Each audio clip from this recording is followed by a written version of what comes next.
Good morning, everybody. If you turned up this morning hoping to see Mr. Perot's presentation, I'm sorry to inform you you missed a fantastic presentation yesterday, and unfortunately you're going to have to take the booby prize you got me this morning. Anyway, what I'm going to try and talk today about is the consumption of specialty coffee and in Europe, and in particular other consumption trends that there are. Let's see if I can work this properly. No, try that one. That's it. No, that's it, yeah. It would be fair to say, sorry, I like moving around, and having to stand right next to the podium rather sort of inhibits my style a little bit. But it would be fair to say that when the specialty movement started off in America, the European trade was fairly dismissive. It really didn't think much of this new-fangled idea that the Americans were trying to foster on the world. But there were certain elements within that were appealing, especially to young entrepreneurs in the coffee industry in Europe. They saw the potential there, and also the traditional roasters looked at it and thought, do you know what, we might find something really interesting here. So it wasn't long before that phenomena went across to Europe, and Europe embraced the whole idea of specialty coffee. But having said that, we started off from a very much different base. Within the US, the quality of coffee generally consumed was rather poor, but in Europe, the Europeans believed that what the coffee they consumed was quite good quality. So they saw themselves as starting off from very different bases to start with. And so when you look at the development of the specialty industry in the US and the specialty industry in Europe, you see there are marked differences.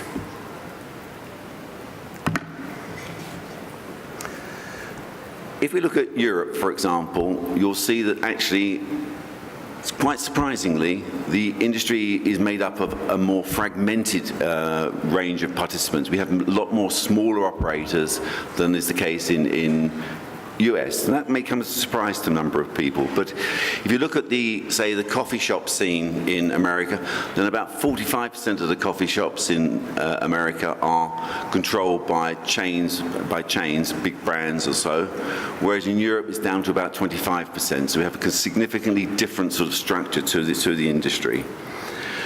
In Europe, we encompass a much wider range of coffee cultures and coffee tastes. So we have espresso in the south, and we have lighter roasted brewing coffees in the north. We have Chèvre Ibérique in the east, and we have instant coffee we used to have instant coffee in the UK and Ireland. So we had a completely different sort of start-off point, if you like. But there is one thing that I'd rather not raise, but I do have to raise because the statistics are quite clear, is that the American industry has had a far greater impact on its industry in raising the quality profile than Europeans have. And to demonstrate this, my next graph shows you the premium that is paid for net import, on imports into both Europe and into the US. And you will see there that America, over the last 25 years, has consistently been improving the quality of the coffee, and this is demonstrated by the premiums that it pays for its coffee. Whereas if you look at Europe, look at the countries of Europe, you can see that, for example, in Germany has consistently paid lower prices for its coffee, and therefore you could almost assume that it's actually consuming lower quality coffees as a result. There are some encouraging signs, especially in 2014, we're seeing some of the Europeans are beginning to increase their quality, but it is an issue which we cannot duck and say that the American specialty movement has been more successful in raising the quality profile overall over the whole industry than the European specialty movement has. And as the former executive director of the Specialty Coffee Association of Europe, I'd rather not talk about that, but I do want to sort of emphasize that particular point. One of the things I'd like to look at is, again, looking at the differences between America and Europe, is the nature of the imports, or the makeup of the profile of the imports into both America and Europe. As you can see, over the last 5 or 6 years, although Brazil still dominates the imports into America, what you do see is, for example, it is fairly stable over those periods. It did go down in the middle there, but not so bad. We've seen a rise in Colombian imports. That may have something to do with supply rather than demand, but I suspect it is demand-led as well. But what is interesting is the fact that Vietnam, the Robustas from Vietnam has actually been declining over time. So again, this reinforces this whole idea of quality that's being consumed in the US.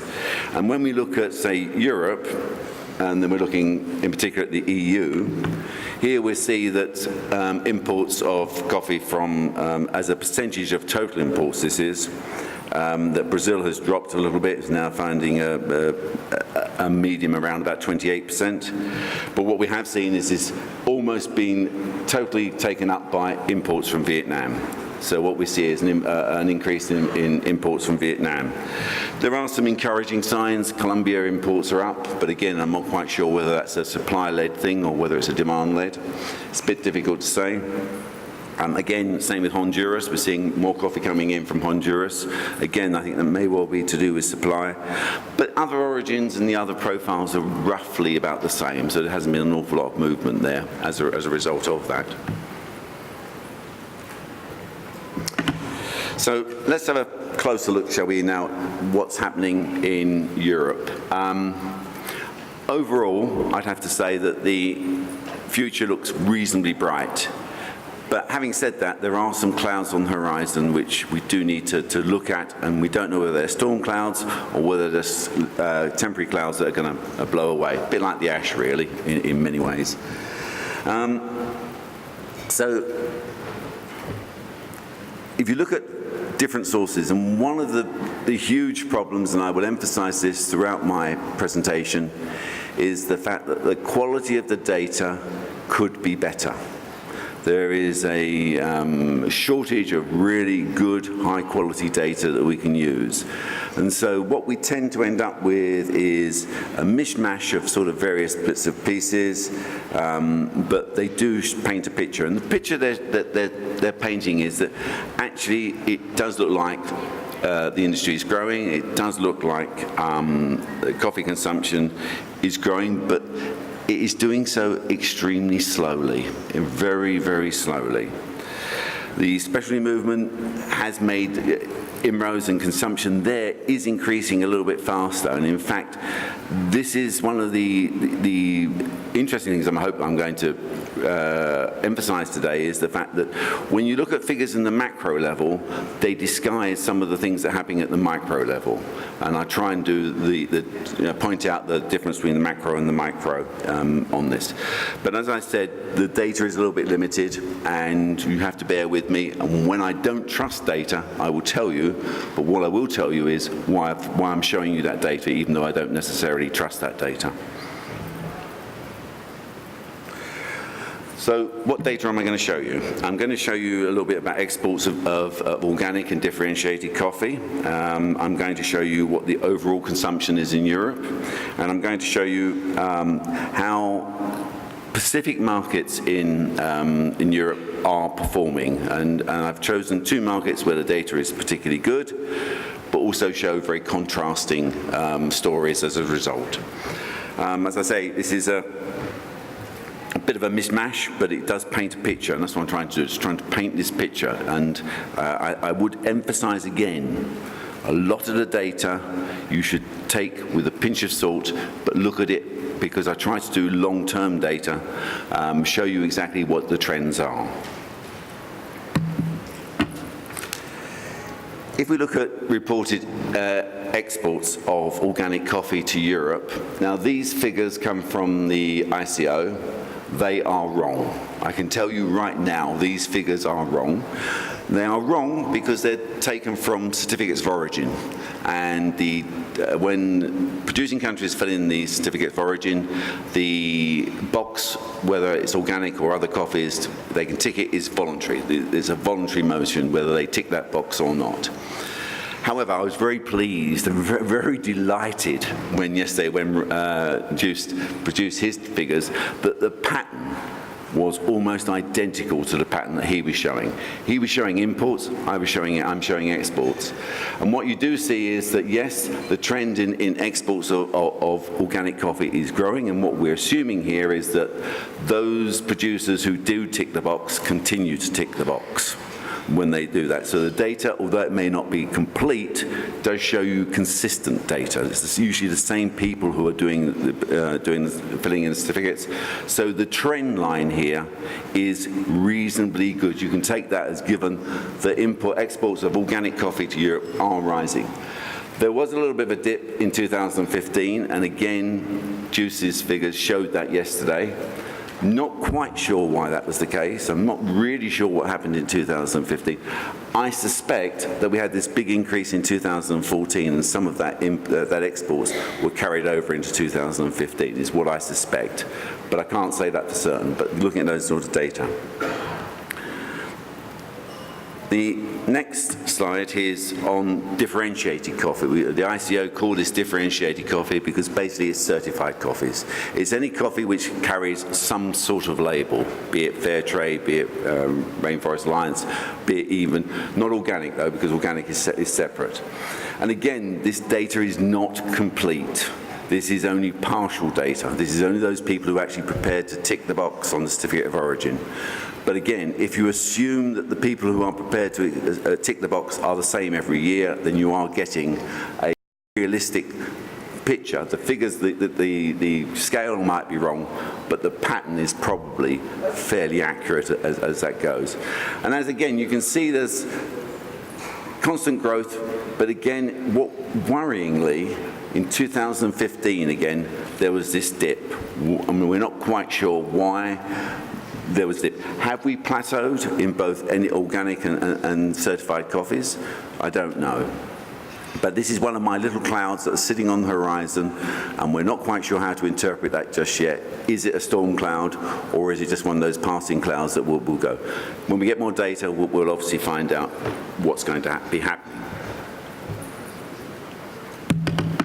Let's look at European coffee disappearance. As you can see, it's flat. It hasn't really moved anywhere at all. A couple of years up, a couple of years down. 2015 is slightly lower than 2016, but it's about the same as 2013. So you can honestly say that what we're seeing there is consumption or disappearance is relatively stagnant in terms of green bean consumption. But if we look at a little more data on, again, on per capita consumption, we see a slightly different picture. It's slightly more exaggerated, but not it's still fairly stagnant, but it does show that there has been a sort of a slight upward movement, and 2015 per capita consumption is a little bit higher than 2010. So it does seem to be an overall trend upwards in per capita consumption. Again, not a lot to really derive from that, but it's a story which I think I'll come back to throughout the presentation.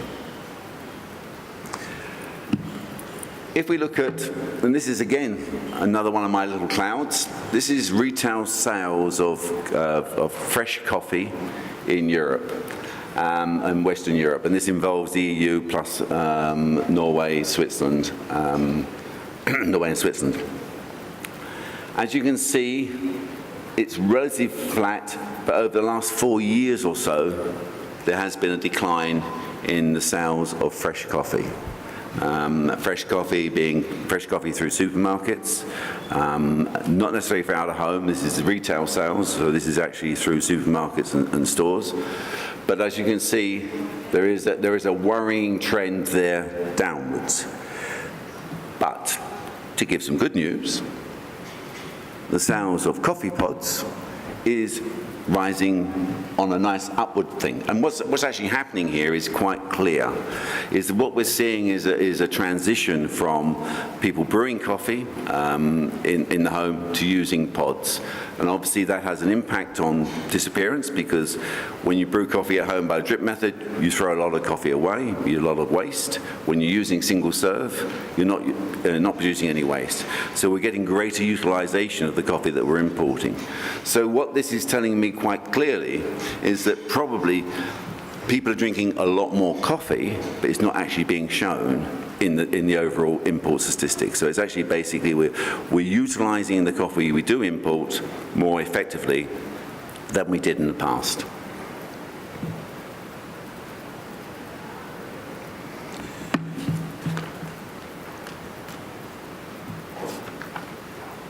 If we look at, and the data here is, it's from one of the commercial organizations, and I won't say the name of the organization, but I'm always a little bit suspicious at how they collect their data. But they publish this data, they sell this data, so I must take it at face value. But what's interesting here is that we've seen a significant shift. It's only maybe minor, but if you look at those statistics, that pie graph there, you will see quite clearly that out-of-home consumption has gone from 18% to 20% in the last 6 years. That's a 10% increase, if you like, in number of cups being consumed outside the home. That's quite a significant growth rate in that. And I will provide statistics later in the presentation which backs this up. Interestingly enough, that instant coffee is beginning to decline a little bit, and so is fresh coffees, which I talked about earlier on. The instant coffee one is a little bit more interesting in as much as when we talk about instant coffee, we're no longer talking about jars of instant coffee. We're actually talking now in Europe, in many countries, about the instant cappuccinos, the 3-in-1 products, or that are being sold as different types of products. And they certainly are grabbing a far greater market share than the traditional jar of instant coffee. Right, I'm going to now try and drill down into some of these statistics and see what's actually happening in the UK and Germany. And these two markets, you would think would be really quite similar, but actually they're not. Let's try the next one, that's it. If we look at per capita consumption, and this is, again is a really interesting graph. You may just see, oh, they're two flat lines, but they show a different story. If you look at Germany, you could argue that per capita consumption is increasing in Germany. And if you looked at the UK figure, you could say that per capita consumption is falling in the UK. Now I want you to bear that one in this slide in mind as I go through some of the other parts of the presentation, because this is misleading. This is actually what the figures are telling you. This is what the macro figures are telling you, but the micro figures tell you a completely different story.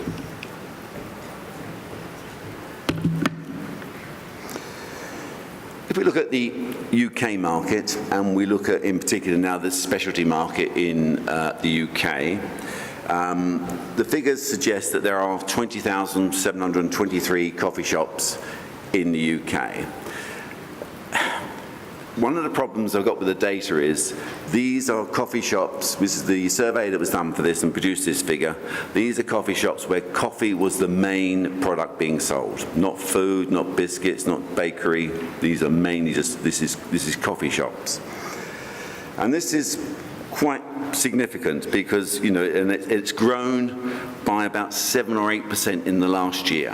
So we've seen this massive growth in the number of coffee shops over the last year, 7 to 8% increase in the number of coffee shops. We've seen, I have to just, again, one of the dilemmas I had when I produced this slide was I was looking at the figures for turnover in pounds, and I decided to convert it into dollars. And when I was looking at, and I realized I was looking at 2015 figures, And because of Brexit, the pound dropped in value. So I wasn't quite sure whether to use the value of the pound today or the value of the pound in 2015. So I decided, as is historical data, I should use the value of the pound in 2015. So that works out about $12 billion in terms of sales through coffee shops. And that's about, say, an 11% growth, or 9.7% growth in revenue coming over from turnover.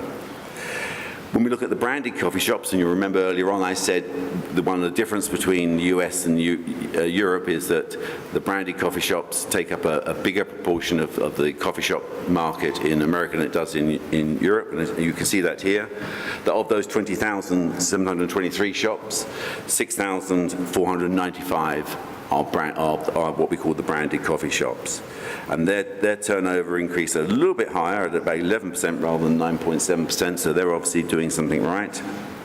And the major players are Costa's, Starbucks, and Caffè Nero. And each one has grown a little bit. Interestingly enough, Starbucks hasn't grown by the same sort of extent as either Costa or Caffè Nero. I'm not quite sure why. Interestingly, last year in 2014, they controlled 54% of the branded coffee. These three accounted for 54% of the branded coffee market. In 2015, that went down to 53. So that basically other chains were beginning to make inroads into their business. If we look at coffee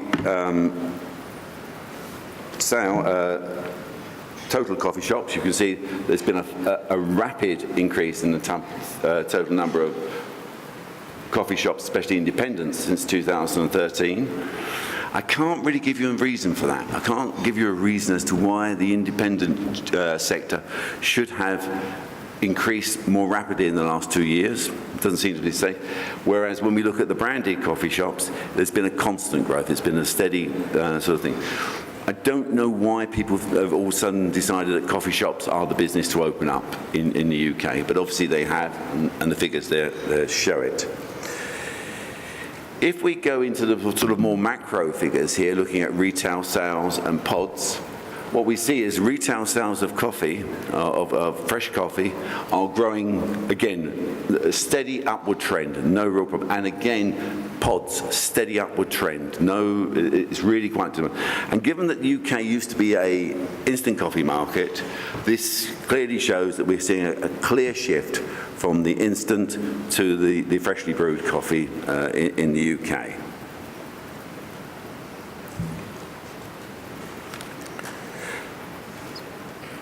Okay, so let's look at what's happening in Germany. Well, actually, not an awful lot. It's rather a sad story in one way, but there are, again, some promising signs and some things on the horizon. Let's try again. There we go. I'm now trying to compare two different sets of data. The data I found for Germany actually includes, when it talked about coffee shops, it actually included petrol stations, bakeries, and all other things that sold coffee. Whereas where coffee was a significant proportion of their turnover, but wasn't necessarily the main driver of their turnover. And the figures there suggest there's about just over 25,000. Now, I thought that was quite a low number when I saw it, but again, these are published figures, so one has to go with those figures. Turnover is up just a small amount, 2.2%. If you contrast it with what was going on in the UK, there the increase was 9.7%. So here we have something like 2.2% in turnover. And the branded coffee shops, they were increasing by almost 11%. Here in Germany, the branded coffee shop sector is only 1.6%. So there is growth, but it is much, much slower than in the UK. If you look at who are the major players in Germany in terms of branded coffee shops, McCafe, Starbucks, and Segafredo are the three that dominate the market. And as you can see, the increase there is small, 7 outlets, 6 outlets, 4 outlets increase. So very, very small growth in that coffee shop sector in Germany, which is obviously of sort of concern.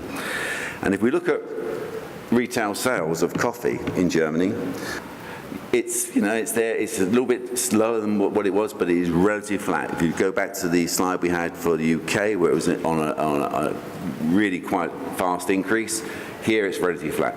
Is that being made up by increases in pod consumption? Well, yes, because that is on an upward trend. But it comes back to this stagnation again. What's actually happening? We're seeing this switch from fresh coffee to pods, but we're still seeing this stagnation in coffee consumption. So, the future for coffee consumption, especially coffee consumption in Europe. There's no doubt in my mind that European consumption of specialty coffee will continue to grow. And I also think that the trends that we've seen in the last 5 years are trends which are going to continue. I still think there's going to be a switch from, especially in some markets, from instant coffee into fresh coffee. And in fresh coffee, we're going to see this growth of pods. Certainly in the UK, other markets, Ireland is very similar to the UK. And I think we're going to see, and also we're now seeing pods in many of the southern European countries. They're also taking off and beginning to dominate. So I think that will continue to expand.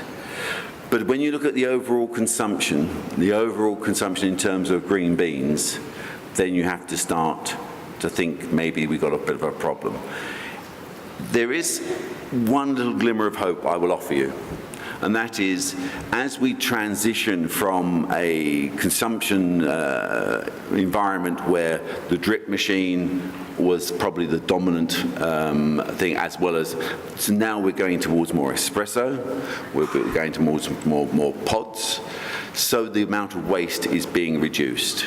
And so that's the reason why, and at some stage soon, we will get out of that cycle where we're compensating for the waste.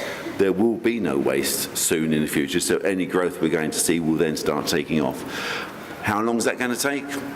I really don't know.